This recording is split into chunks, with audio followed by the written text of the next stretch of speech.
up, guys? Intense Investor here, coming at you again for another episode on the YouTube channel.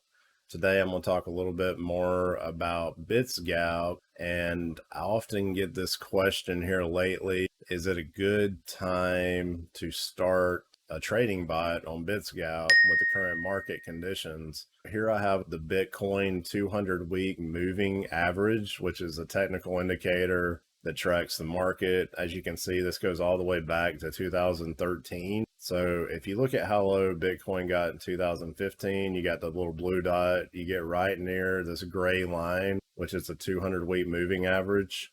We also got there at 2019, but we quickly went back up. Then we went sideways. We had the COVID that happened. We dipped down close to it in March 2020.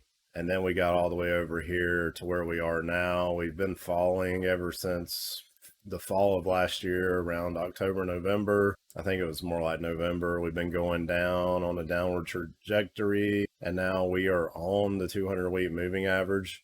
Now we could stay there a little bit, as the past has indicated before, like in 2019, 2015. We did trend sideways for a while. Back in 2015, almost to 16, like 3/4 of the year, we're moving sideways.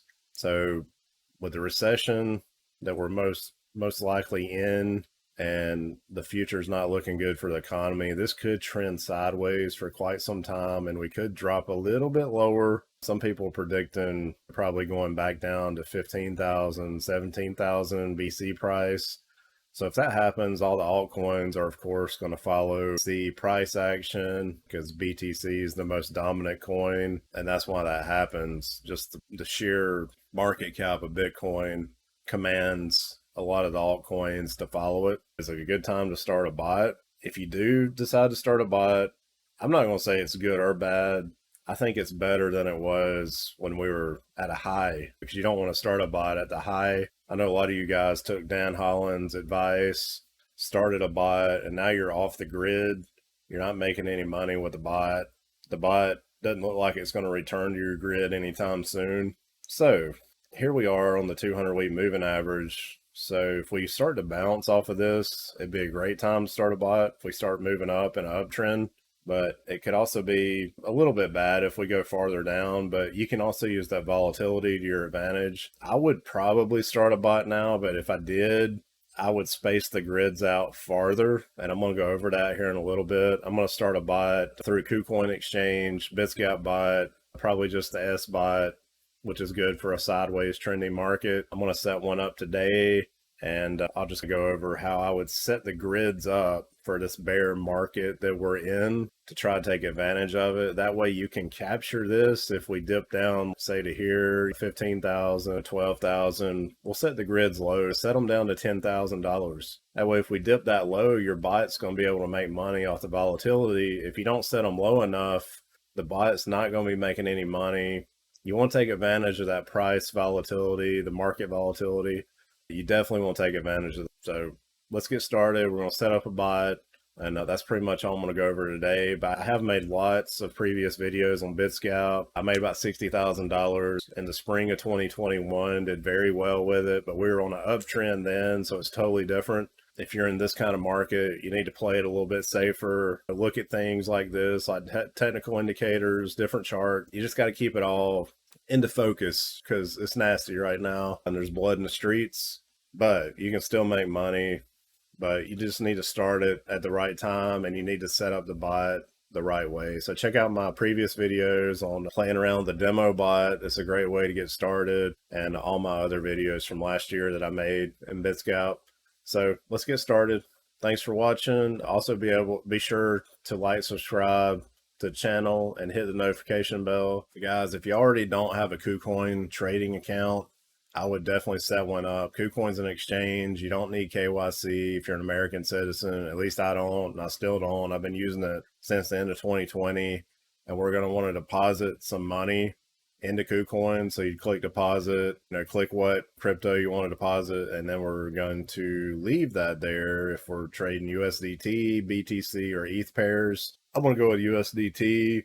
Might just set up a BTC bot, since that's the biggest, largest, safest crypto right now. I'll probably just stick with BC. Everything else, like I said, follows that price action. All the altcoins, EA, Matic, Solana, BNB, they all follow the dominance of BTC in the market. If BTC goes down, all the other altcoins go down. If it goes up, it's to make them all rise with it. So that's something to consider. So KUCOIN, great exchange. Like I said, I've been using it since the end of 2020. If you don't got an account, sign up. That's the one I'm going to be using today to fund the Bitsgap bot. And just remember, like in my previous videos, I showed you how to set up Bitsgap trading bot, the API, and link it to your KUCOIN or whatever exchange, KRAKEN, BINANCE US. Those are the three main ones I use to trade just because the fees are low. But I do go over that in previous videos, so be sure to check those out. The second thing you need is you're going to need a Bitsgap. So you got a couple options with that. You got a few different types of accounts you can set up, or tiers of accounts. The basics, 24 a month right now. The advanced, that's the one I'm running at the moment. It's 57 a month. That'll let you get 5 active grid bots with the advanced. Basic, you get 2 active. And then you can do 10 active DCA bots. I'm running 1 DCA bot, but I started it when Ethereum was a little bit higher. So I'm just waiting for that to creep back up. I'll go over that too today. And then the pro bots, you can have 20 active grid bots, 10 active DCA bots. I felt like that was a little bit too much for me right now. That's what I used to run when I was really heavy into Bitsgap, like last spring when we were having our bull market. I had about 80 grand in Bitsgap being traded. Like I said, made about $60,000 spring of 2021 with Bitsgap. But right now, it's a different story. Like I said, you need to play a little safer. So we're just going to set this one bot up today. That way you'll have something to kind of look at and go back and test things yourself. And like I said, be sure to play with the demo account. It's there for a reason. They'll give you so much fake money to play with, and you can see how the bot trades in different conditions and that kind of thing. So yeah, if you haven't signed up for Bitsgap, go ahead and sign up. I got links for both KUCOIN and Bitsgap. If you need some, be careful on what links you click nowadays. Make sure they're legit. So yeah, I do have those in the description if you're interested, and I do appreciate the support. So just click go to platform, and I'm going to go ahead and transfer some money over to KUCOIN so I can start the bot. So let me do that real quick. So if you are on KUCOIN exchange over here, you can click on market tab up in the top left corner. You can see all the different coin pairs that you can trade. BTC, Solana, Nano, ApeCoin, AVAX, SHIB, XRP, Doge, Matic. There's a bunch of good coins. So Gala Game, that one's up there. Good bit of volume. So trading volume, 24-hour volumes over here. I would definitely pick coins that got more volume if you're going to run a bot. In particular, like top 10 coins at this point in time, probably even like top 5, since the market's so bad, because a lot of projects probably are not going to make it the next couple of years, just being realistic. But yeah, you can look at all the different coins, but if this volume's really low, I'd be really careful with it. That just means there isn't a lot of interest in it.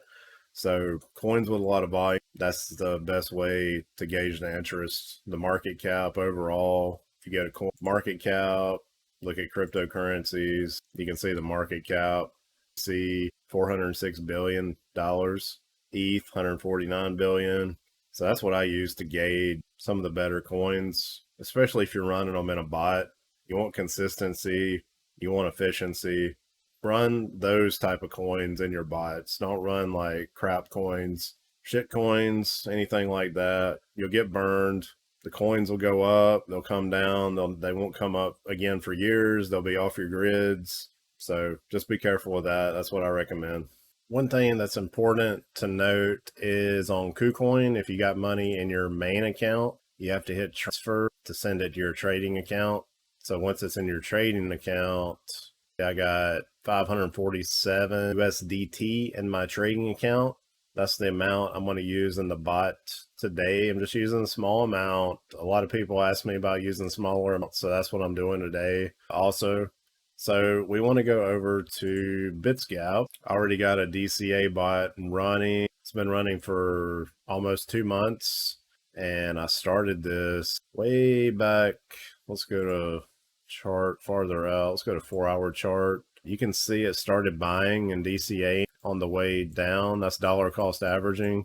It bought and then it stopped. I'm waiting for that to come back up. I was experimenting with the DCA bot.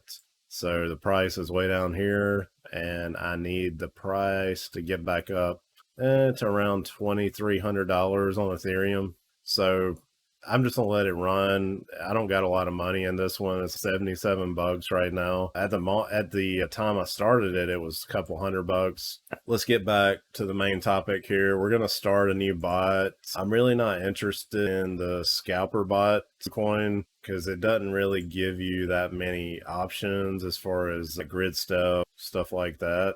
Actually, you can change. I'd rather use the S bot. It just gives you a little more configuration options than I think the scalper bot does. And all the scalper bot's doing is cramming even more grids. See that? It crams like 130 something grids here into this tight little space from like $1,100 to $1,260. So let's just go with the S bot. It's my favorite bot. It's the bot I've ran the most over the past year or so, just messing around with Bitsgap. So here we are. We're starting the S bot. Looks like I got $520 I can use to start. I don't want like a crazy amount of grid levels. I want this price. Let's just do BC USDT. So I'm going to click on that. And then we're going to set up our lower price boundary that we don't want to go under. So let's just say we set it for 10,000 or so, $10,000. And then the high price, I want to turn trailing up on. That way it don't matter whether the price is here or it's up here. Whenever the price action gets to that price, the bot's automatically going to rebuild the grids up above here, and it's going to automatically sync everything and keep trading if the price were to pump. So I'm not as worried. Right now we're in the 21,000 some range with BC. We can set that, I don't know, let's just set it like at 23,000 or yeah, about 23,000. That way I can catch some of a pump if I need to. And if it goes past that, then, you know, the trailing up feature will catch on. And then you got this pump protection here. That's something new actually. Since I did my last video, deactivate the bot's defense against price spikes so that the trailing mechanism will add new levels instantly whenever the price conditions are met. This may increase both risk and rewards, especially on highly volatile pairs. This ain't really crazy volatile, the BTC. The price takes a while to go up and down, so I'm just going to turn it on.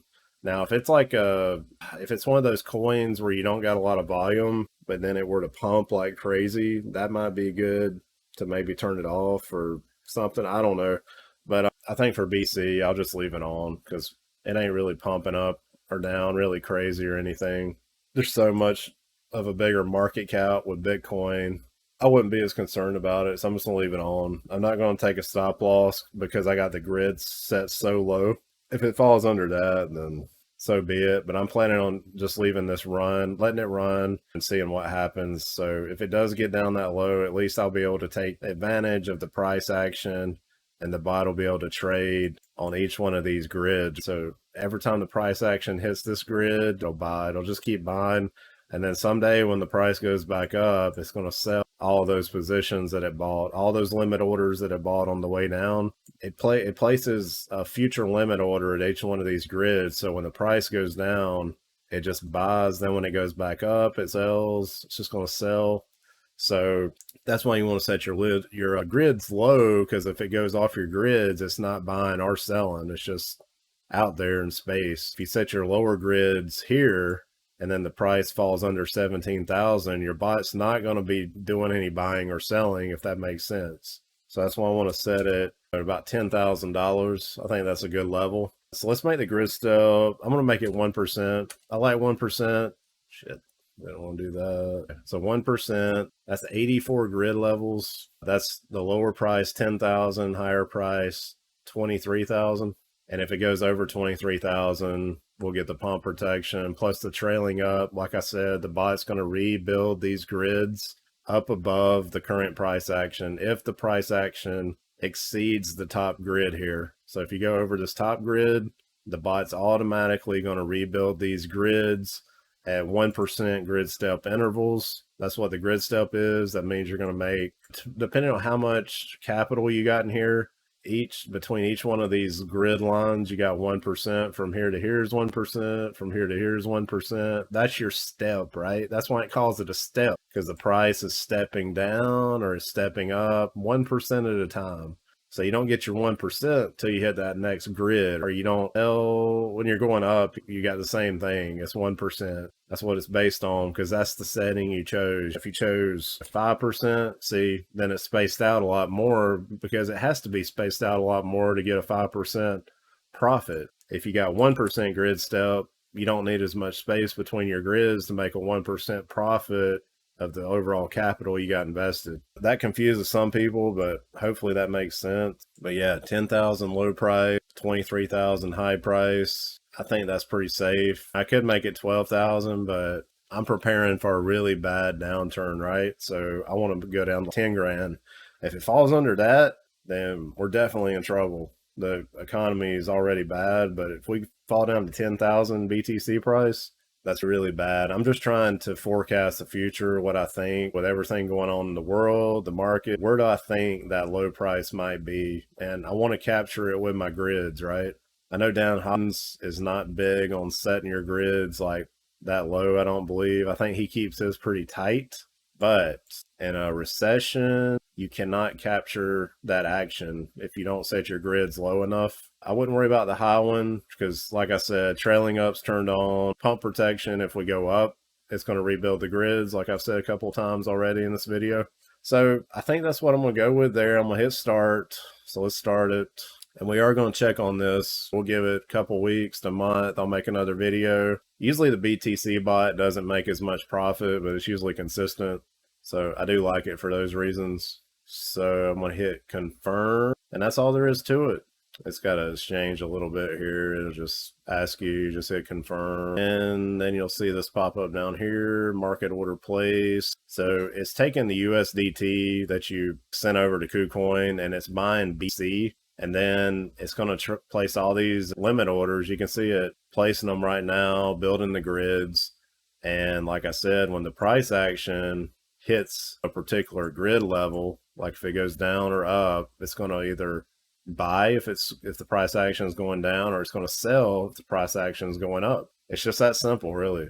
And it's doing that 1% grid step. It's placing all these limit orders ahead of time. That's how it does it. So you get a lot of trades in here, and over time that builds up to profit, if that makes sense. I hope that was pretty explanatory. And if you want to look at any of the stats here, you can click on that little chart, and it's got the real-time stats. If I click on my DCA bot here, which is doing pretty bad, it'll show all the buys it did on the DCA. You can see where it started buying when ETH, like May 1st, it bought ETH at 27.67. Then the price dropped a certain percent. It bought some more. It kept buying at each of those intervals until it met my conditions to stop buying it. So now it's just waiting for the price to go back up. And when it does, it's going to sell when it hits that 23.80. It's going to sell when it hits the 24.35. It's going to sell in the 24.91. And that's how that'll pretty much work with the DCA bot. So the one we set up today, that's the type of bot, the S bot. I've used it more than any other bot. So the S bot, grid bot, if you go to my history and you go back to last year, really well with these bots. And you go, yeah, so overall, the total profit and loss, which is investment amount, plus the bot profit was like $79,142 I've made overall. The sum of the value of all the bots that I ever ran combined was $381,000. So that's pretty good, $79,000. This includes investment change and bot profit as a percent of your overall bot value that's been ran in your bots. And then the bot profit by itself was $33,806. So about half of that, or a little more than half of that, was your actual investment going up that the bot had bought. But see, I had some crazy ones last year. See, this one was closed March 15th. 244% profit, and the value was only like $4,300, but made like $1,700 profit. That was BINANCE US, KUCOIN, and then KRAKEN. Those were the main 3 exchanges I was running bots on. I got links for all those in the description if you're interested. I use KUCOIN now more than any other, but BINANCE US, KRAKEN, those are really good for US residents. But yeah, I was making some killer profits. Matic did really good last year. It was really volatile. If you look at the profits I made off some of those, it was really wild. But yeah, did really well, really well. And just looking at bot profits, yeah, this was one right here, 2,894 value, $1,700 profit, $56 profit. And then that other one, the Matic. And then I did pretty good on Ethereum, had some $18,000 bots with USDC pairs, $1,300 profits, $1,600 profits. So yeah, if you hit it in a bull market, you'll do extremely well. And that was that uptrend of spring 2021. So lots of green, did really good. That's an understatement. I was really impressed with it. Right now, conditions are not ideal, but you can still make money. So I would recommend setting the bot up like I did today. Set your lower grids a lot lower so you can capture that price action in case we see this momentum with the recession pick up and we drop even lower. You can capture that action and you're not just out in space and off of your grids. So take all that into account. I hope that helped. That's really all I got for now. So I'm going to talk about with Bitsgap. I'll make a follow-up video on the results I get with this bot in particular. But be sure to like, subscribe, hit the notification bell. Talk to you guys later. Thank you.